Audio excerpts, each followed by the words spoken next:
Hey all, it's Coach Wendy here, and I've been busy working behind the scenes, getting some new systems in place so that I can show up as a better CEO and leader in my business for 2023. And as I've been working, the subject of leadership has been a reoccurring theme, not only for myself, but with the clients that I work with. You know, leadership is critical to the success of what we accomplish in our lives, whether it's being a leader for our family, our work teams, or ourselves. And with that being said, I thought this would be a nice subject for this week because this is something that I'm really, really passionate about.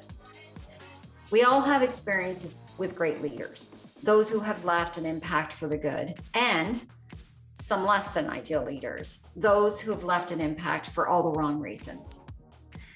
And if you haven't thought of a great leader you've had recently, I encourage you to do that today.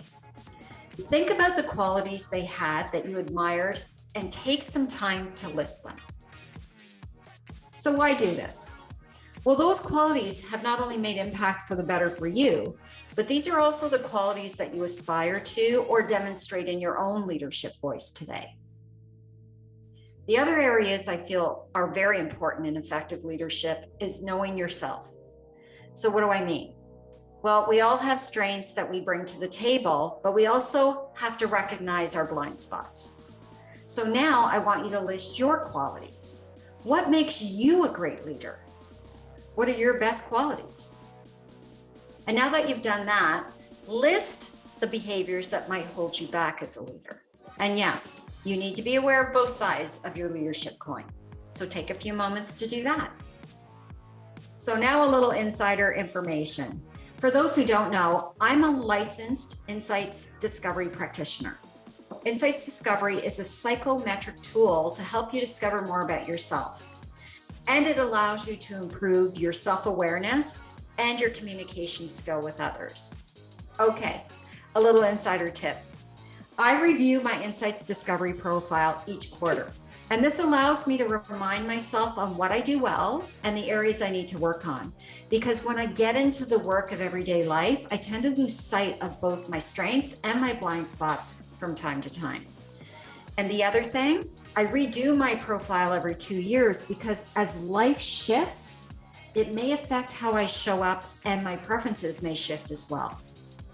You know, knowing myself allows me to connect with others in a whole new way, and in turn affects who I hire, how I communicate and connect with others, and it helps me improve my listening skills, which, by the way, is a blind spot for me as a person who leads with extroverted and feeling energy. And here's the thing, when you find your magic as a leader, you show up better for others, you become a better mentor, and you build that strength in others so they feel empowered. So let's talk a little bit about the importance of building your leadership voice as well as your leadership brand. You know, the number one thing I tell my clients is find your leadership voice. Be authentic to who you are and don't try to be someone else, because when you do, your family, your team, and those who know you will clock you on that for sure. And the other reason to be authentic to who you are is that it comes naturally to you. So you don't have to expend any energy on it. You're going to need that elsewhere, like when you're working through your own blind spots. The second piece of the leadership puzzle is to put your people first. Without people, you can't accomplish your goals, whether they're personal, business, whatever. You need to treat people well and remind yourself on the daily that they're your biggest asset. You know, according to 2021 statistics, 82% of workers would consider quitting their job because of a bad leader.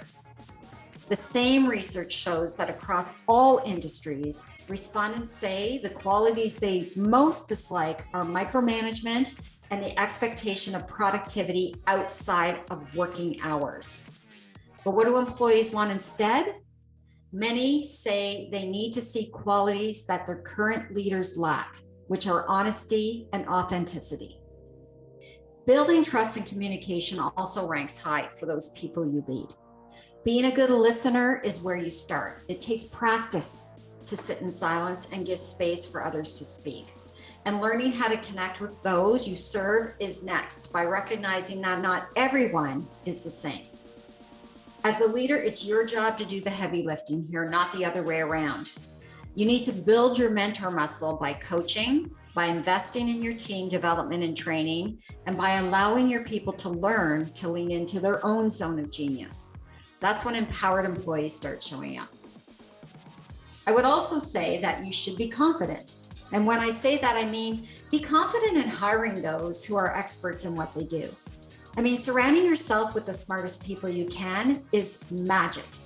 And remember, great leaders don't feel they need to be the smartest person in the room, but they need to be competent and confident that they have the best people on their team. You can take two approaches here.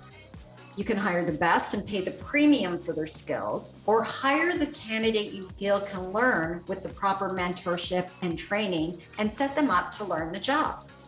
Both come with their unique challenges, but I've seen both approaches work depending on the role that needs to be filled. I've also seen people passed over because of lazy leadership or misinterpreting what the role requires. This is when I recommend stepping back, pausing, and assessing what is the best path for you as a leader, what is best for the business, and what is best for the team member. And finally, great leaders are gatekeepers. They protect their employees from toxicity. They also open doors to meaningful tasks and learning opportunities. They enable their people to be energized by their projects, to perform at their best, and to move forward professionally without taking steps backward at home. You know, when you're a leader who cares about the happiness, success, career, and life of your team, whether at work or at home, you end up creating a happy, productive, and creative environment for everyone. So this is where I come in. I'm a licensed insights discovery practitioner, and this is what I do. I help people discover what their preferences are. I help them with their self-awareness by taking them through a psychometric tool called the Insights Discovery Profile. This is where you learn more about yourself. And as a leader specifically, you can learn how to better connect with people, to communicate with them, and to bring out the best in your team. If that sounds cool to you, because I think leadership is like the fundamental best practice in anybody's life, I have a great leadership framework coaching tool that I offer. So look into it, follow the link below or the link above, wherever you find it in this video, and book your intake call with me today so that you can discover if Insights Discovery and my leadership coaching is right for you. So I would love to hear more about what you feel are the best qualities of leadership. So until then, everyone, peace and stay safe.